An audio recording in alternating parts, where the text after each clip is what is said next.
It's the weird spawn of 3 other vehicles that now powers the fastest growing sport in North America. Sure, it looks simple, and you probably think it was an overnight success. But would you believe that this overnight success has been around for 75 years? Well, it's the rush of adrenaline. You know, if you land a trick you've never landed before, you feel like you're king of the world.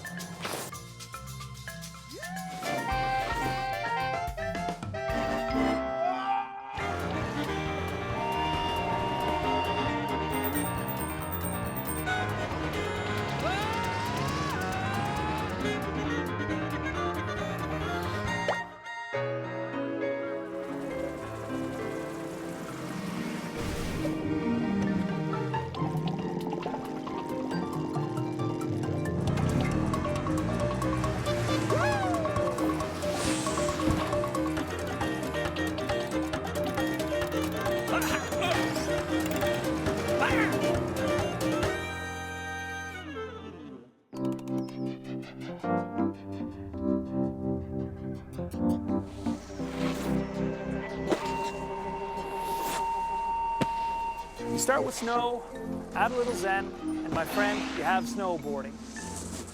It's all about letting go. You let go of the force of gravity, let go of your fear of falling, let go of this chunk of wood and resin strap beneath your feet. You become one with the board and you just ride. You just ride. I don't even think about the snowboard under my feet. It's just myself. When your balance is so centered right over the edge of your board, you can use the gravity of the hill and your momentum to actually feel the G-forces as you carve your way down the mountain.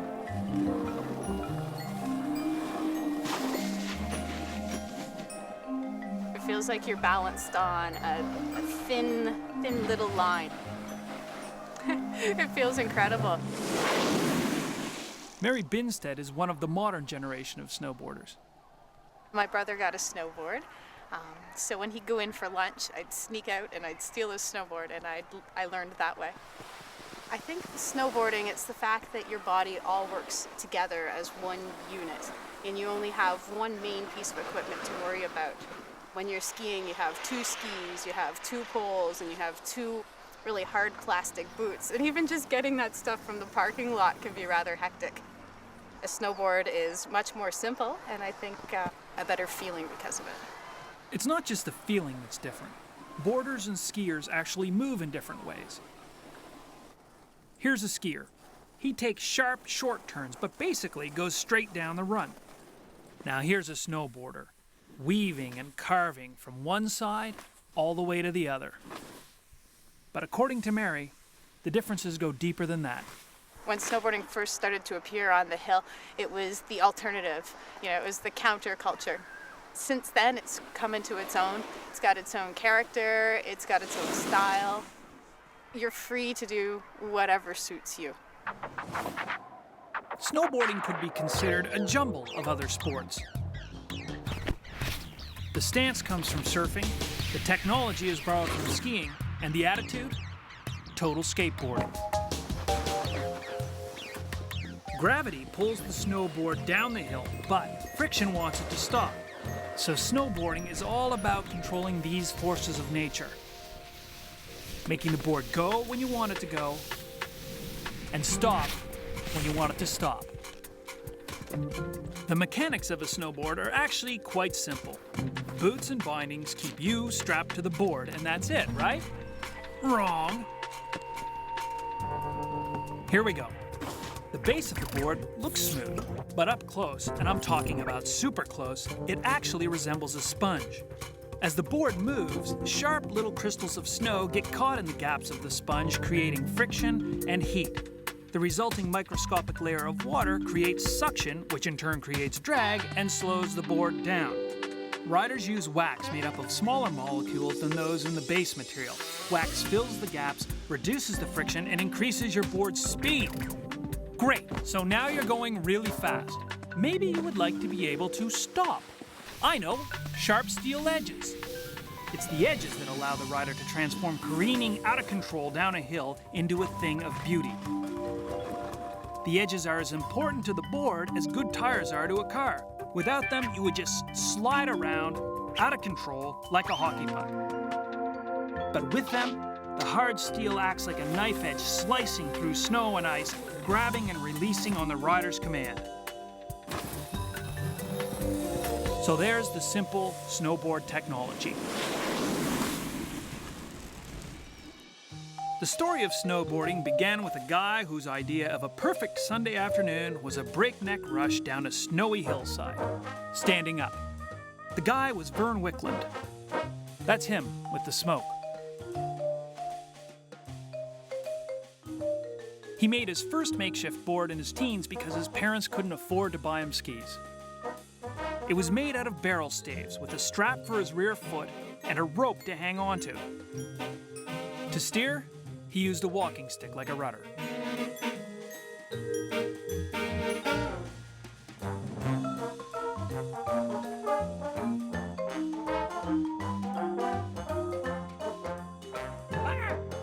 Vern patented his board and tried to sell the idea, but there were no buyers.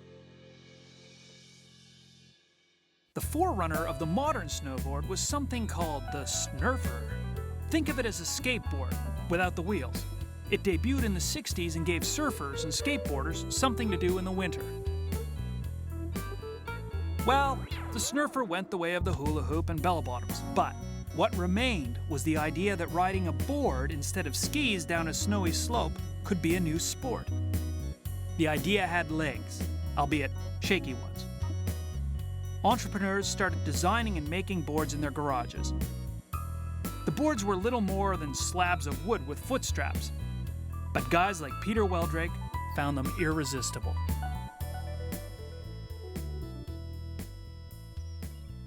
That's what I was into, snowboarding in the winter, skateboarding in the summer. A lot of guys had homemade boards. I put my own plastic bottom and steel edges on this board to go out and compete.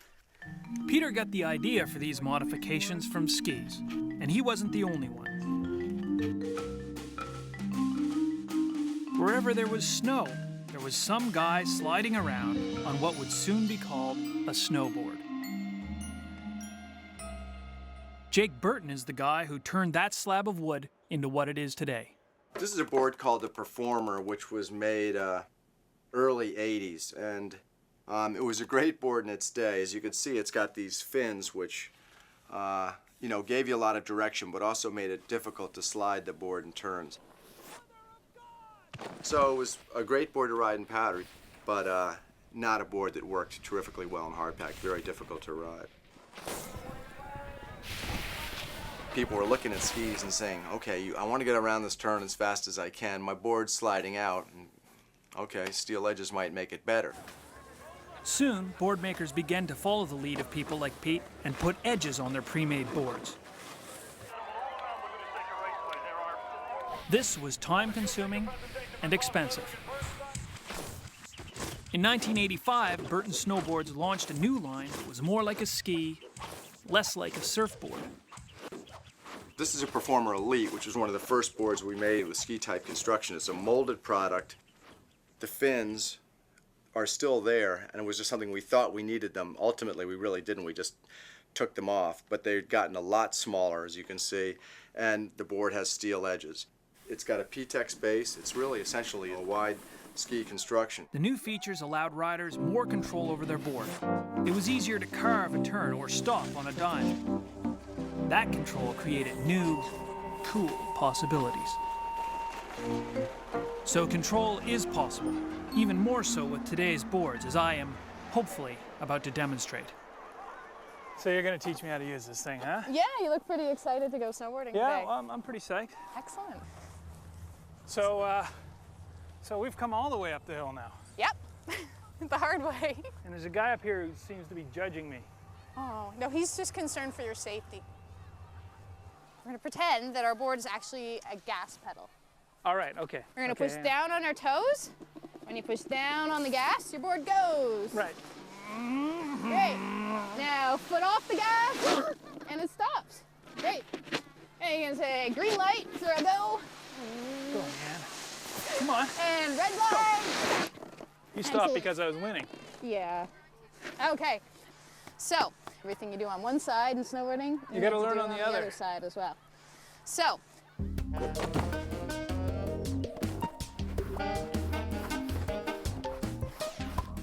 The next step is to do it without our hands in the snow. We want to be up nice and tall. Is it unreasonable for me? Like, I have Olympic aspirations. Yes. I'm just trying to find the sport. I don't know if... Thought of curling?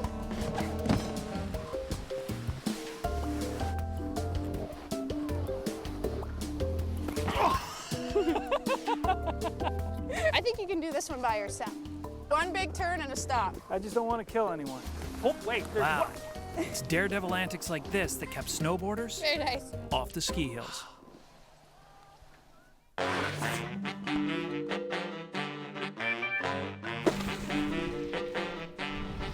more snowboarders hit the slopes, the more they rocked the traditional skiing establishment and enjoyed it. We wanted to make it clear that there was something new and different going on, and I think that that message was sent in the way people were riding, in the equipment, in what people were wearing, and everything about them, even the music. But initially, that image backfired. Snowboarders were seen as unwelcome troublemakers on the slopes. I wonder why. We devoted a lot more resources to getting onto ski resorts because there was no reason for us not to be there from a performance perspective. We just had to get over their concerns about liability or integrating with skiers and so forth.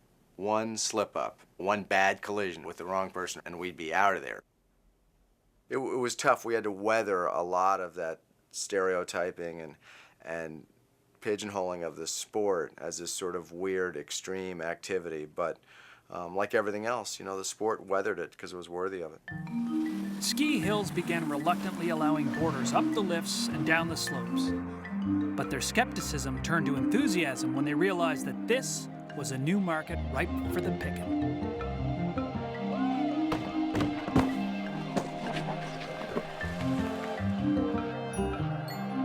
Boards began flying out of the stores and down the hills. Pressure's not on the front. Pressure's Slide down. Nice. I'm still going. So snowboarding turned into the fastest growing sport in North America. A lot of people who had never been on a ski slope in their life started hitting the hills with boards, and even a lot of people who had been skiing started crossing over. So the guys who were building the boards had to move beyond their garages. They had to start thinking about mass production. Producing a snowboard is very much like making a sandwich. You have your base material, your polyethylene, which is like the bun, and you have your top sheet material, which is like the other bun. You have then a layer of fiberglass, which is like your lettuce. You have your core, which is your burger.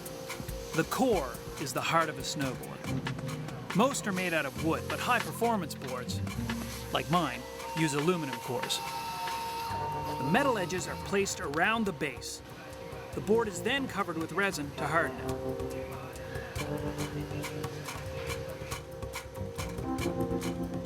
When the layering is complete, it goes into a press where the layers are sealed and the tip and the tail are curved up.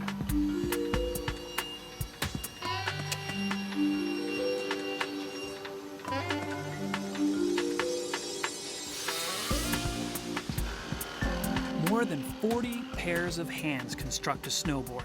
It's a combination of craftsmanship and automation.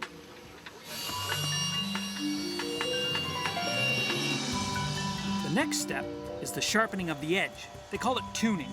A snowboard's tune is a matter of millimeters and degrees. A single millimeter, one way or the other, can completely change a snowboard's performance.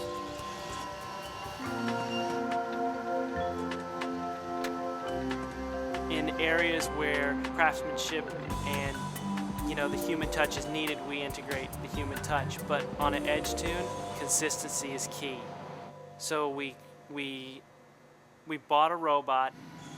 Burton found Moto Man in the automotive industry and modified it for making snowboards. Workers feed the robot a yummy snowboard. Its mechanical arms grab it and, using delicate sensors, give the board a perfect riding edge. The robot is programmed to tune each model of board according to its own specifications. Boards for hardcore riders will have a sharper edge, beginner boards will have a duller one. Finally, the board is waxed, ready to go into the eager hands of yet another convert. By the late 1980s, kids all over North America and in Europe were starting to spend serious coin on this growing sport. Snowboarding was about to hit the big time.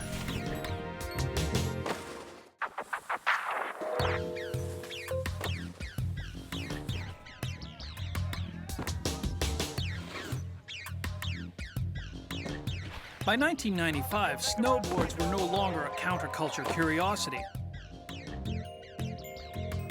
They were as commonplace on the slopes as skis. They were still cool, but it was a corporate kind of cool. Snowboarding made the 1998 Olympics. A Canadian won gold, lost it when he tested positive for marijuana, claimed that he never smoked it himself, and that was good enough to get the gold back. Go Canada. Today, most snowboarders are young guys, but older guys, women, and children are picking up boards in record numbers.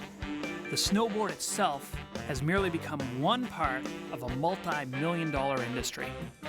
Today, the business thrives on keeping the riders comfy and styling. It's all about accessorizing, man. We got molded toe clips to keep your boots in place. We got knee guards, ass pads to protect your tailbone. We got funky fleeces, jackets wired for your MP3 player. We got tool belts for mid-air repairs. We got bad, sick, fat helmets and gloves with scrapers for your goggles and snot pads. That's the business end of snowboarding. But the sport always comes back to the board and what a rider can do with it.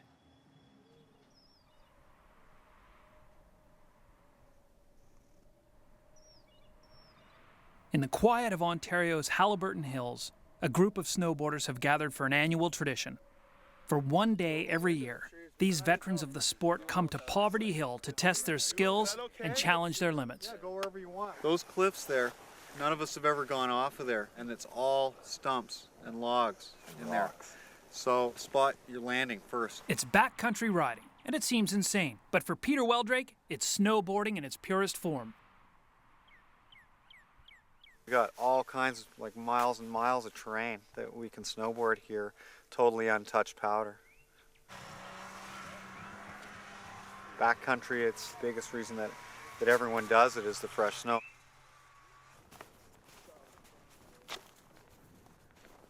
This is great, what a day.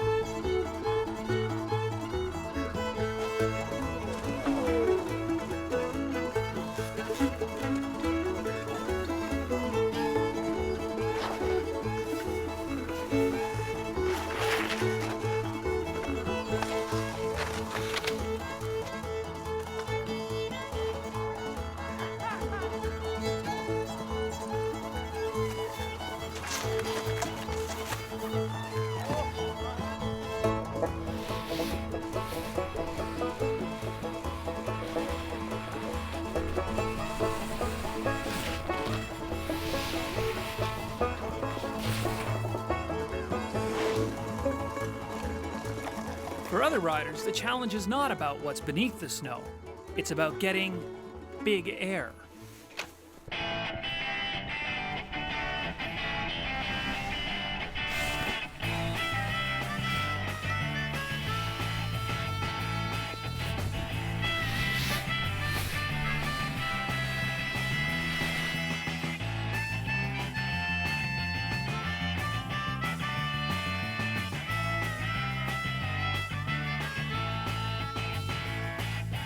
This is the other side of the snowboarding universe. It's the super pipe, where freestyle snowboarders, or shredders, guys like Jeremy Shield, spit in the face of gravity. Tricks are the currency of freestyling, each as intricate as a ballet move. Jeremy's favorite? The frontside five. For a frontside five, you get on your heel edge, and right before you leave the lip, the top of the jump, you basically wind up a bit in the opposite direction and unwind and keep your head looking in the direction of your spin. You hold on to your board for a grab, and you go 540 1.5 times around. As soon as you spot your landing, put your feet out and hopefully right away switch.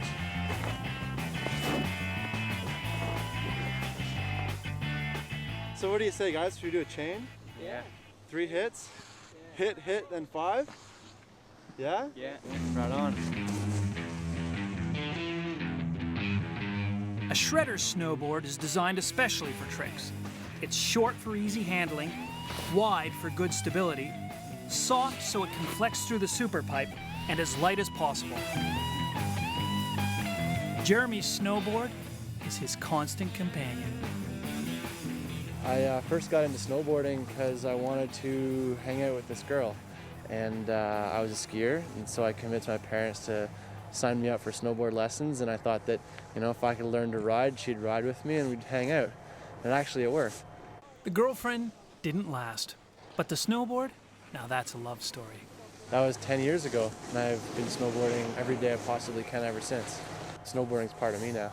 It's pretty cool, part of my life.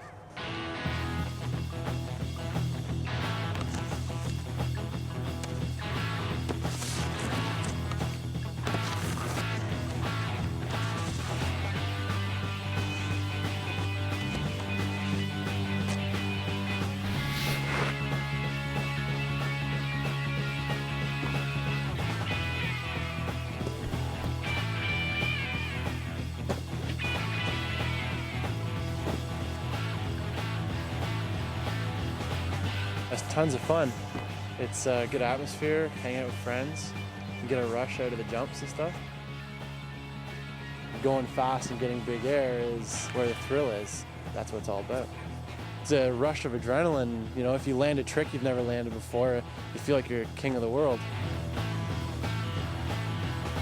Albert Einstein said, "Gravity can't be held responsible for people falling in love." For once, I think Einstein might have got it wrong.